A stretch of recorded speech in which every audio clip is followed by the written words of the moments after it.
La dette, c'est encore le néocolonialisme où les colonisateurs se sont transformés en assistants techniques. En fait, nous devrions dire qu'ils se sont transformés en assassins techniques.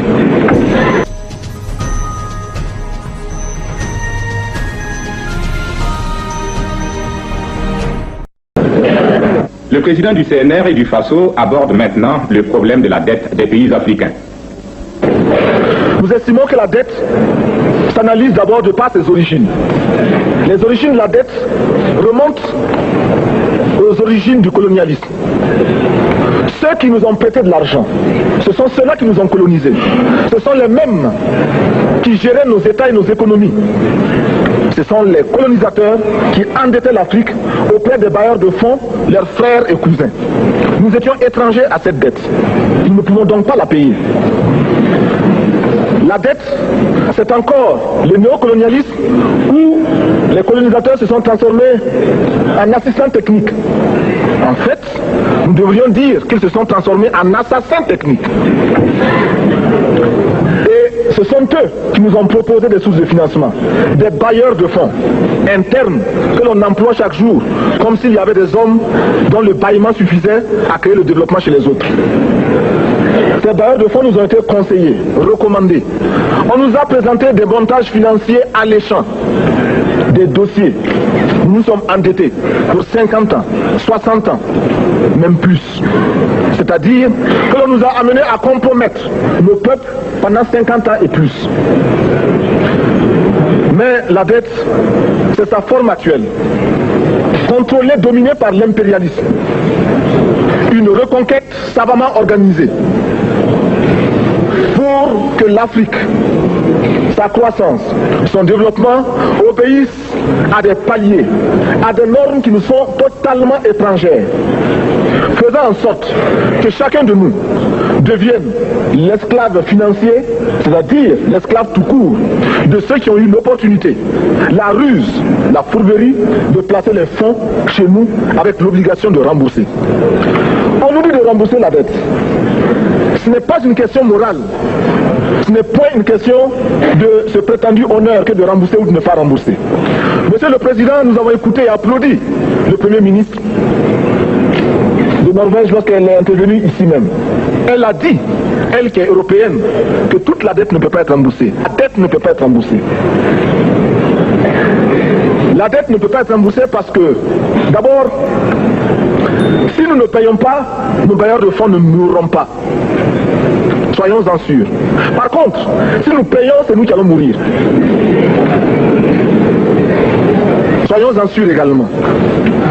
Ceux qui nous ont amenés, ceux qui nous ont conduits à l'endettement, ont joué comme dans un casino. Quand ils gagnaient, il n'y avait pas de débat. Maintenant qu'ils ont perdu au jeu, ils nous exigent le remboursement. Et l'on parle de crise. Non, Monsieur le Président, ils ont joué, ils ont perdu, c'est la règle du jeu. La vie continue.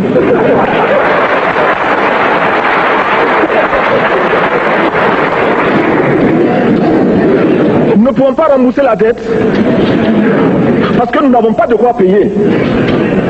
Nous ne pouvons pas rembourser la dette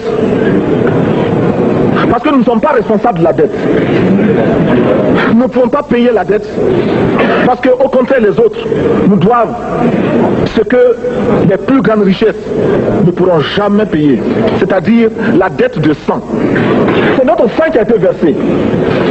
On parle du plan Marshall qui a refait l'Europe économique, mais on ne parle jamais du plan africain qui a permis à l'Europe de faire face aux hordes hitlériennes lorsque leur économie était menacée, leur stabilité était menacée.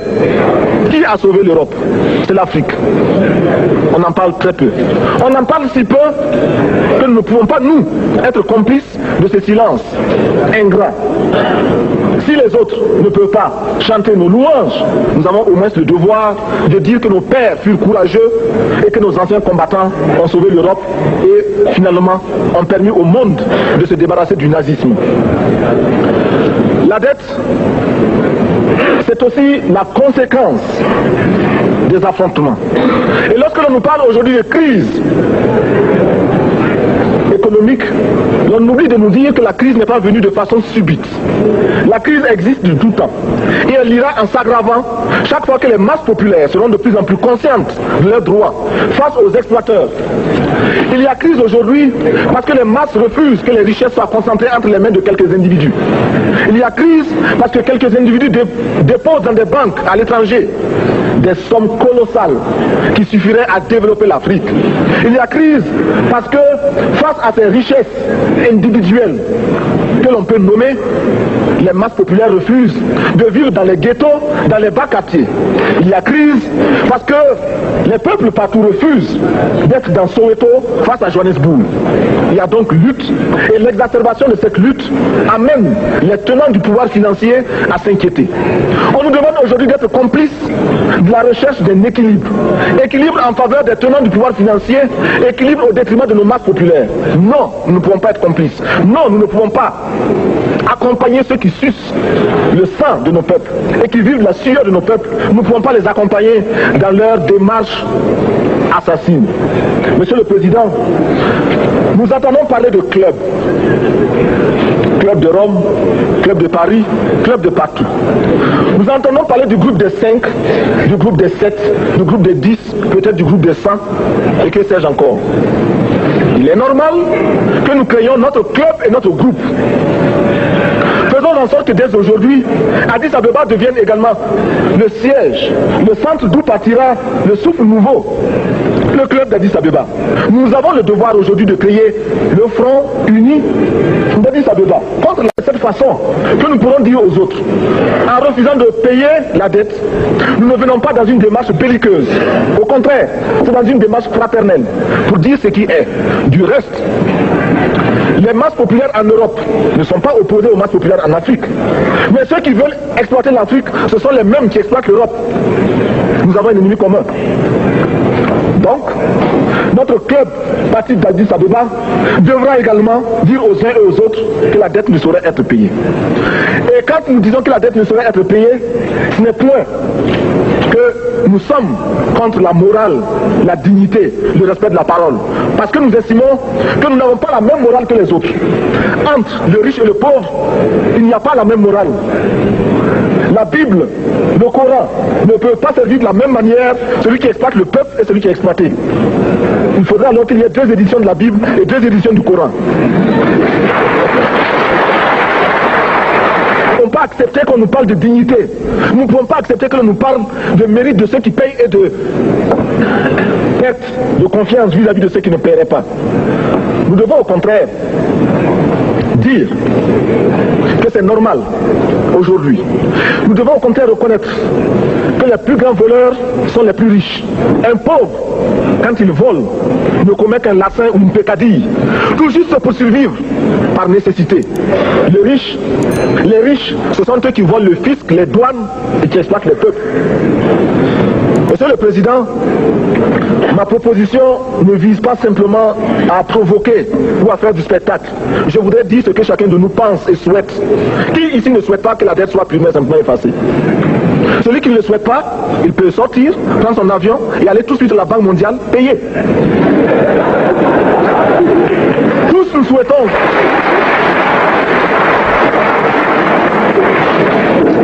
Ma proposition n'est pas non plus, je ne voudrais pas que l'on prenne la proposition du Burkina Faso comme celle qui viendrait de la part de jeunes sans maturité, sans expérience.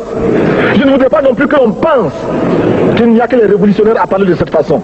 Je voudrais que l'on admette que c'est simplement l'objectivité et l'obligation. Et je peux citer, dans les exemples de ceux qui ont dit de ne pas payer la dette, des révolutionnaires comme des non-révolutionnaires, des jeunes comme des vieux. Je citerai par exemple, Fidel Castro a déjà dit de ne pas payer. Il n'a pas mon âge, même s'il est révolutionnaire. Mais je pourrais citer également François Mitterrand, qui a dit que les pays africains ne peuvent pas payer, les pays pauvres ne peuvent pas. Je pourrais citer Madame le Premier ministre. Je ne connais pas son âge et je m'en voudrais de le lui demander. Mais c'est un exemple. Je voudrais citer citer également le président Félix Houphouët-Boigny. Il n'a pas mon âge. Cependant, il a déclaré officiellement, publiquement, qu'au moins pour ce qui concerne son pays, la Côte d'Ivoire ne peut pas payer. Or, la Côte d'Ivoire est classée parmi les pays les plus aisés d'Afrique, au moins d'Afrique francophone. C'est pourquoi d'ailleurs il est normal qu'elle paye plus en contribution ici.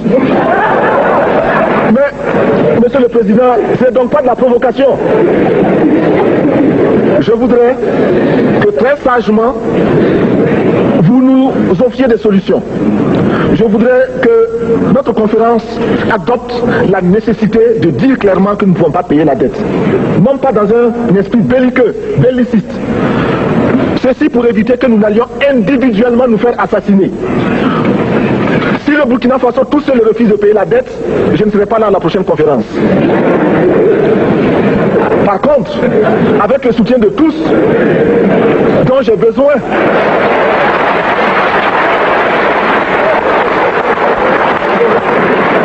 avec le soutien de tous, nous pourrons éviter de payer. Et en évitant de payer, nous pourrons à notre développement. Et je voudrais terminer en disant, chaque fois qu'un pays africain achète une arme, c'est contre un Africain. Ce n'est pas contre un Européen. Ce n'est pas contre un Asiatique. C'est contre un Africain.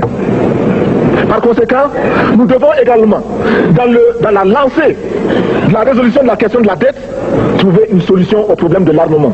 Je suis militaire et je porte une arme. Mais Monsieur le Président, je voudrais que nous nous désarmions. Parce que moi, je porte l'unique arme que je possède et d'autres ont camouflé les armes qu'ils ont.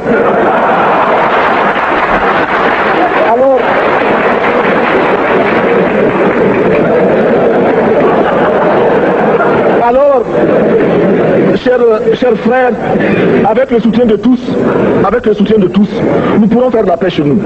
Nous pourrons également utiliser ces immenses potentialités pour développer l'Afrique, parce que notre sous-sol sont riches. Nous avons suffisamment de bras et nous avons un marché immense, très vaste, du nord au sud, de l'est à l'ouest. Nous avons suffisamment de capacités intellectuelles pour créer, ou tout au moins prendre la technologie et la science partout où nous pourrons les retrouver. Monsieur le Président, faisons en sorte que nous mettions au point ce front uni d'Addis Abeba contre la dette. Faisons en sorte que ce soit à partir d'Addis Abeba que nous décidions de limiter la course aux armements entre pays faibles et pauvres. Les gourdins et les coutelas que nous achetons sont inutiles. Faisons en sorte également que le marché africain soit le marché des Africains.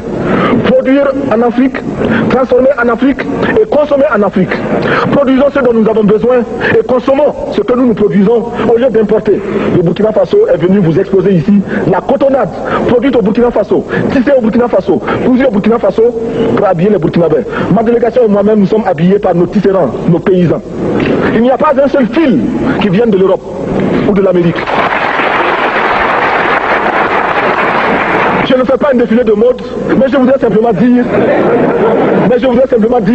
que nous devons accepter de vivre africain. C'est la seule façon de vivre libre et de vivre digne. Je vous remercie, Monsieur le Président. La patrie ou la mort, nous viendrons.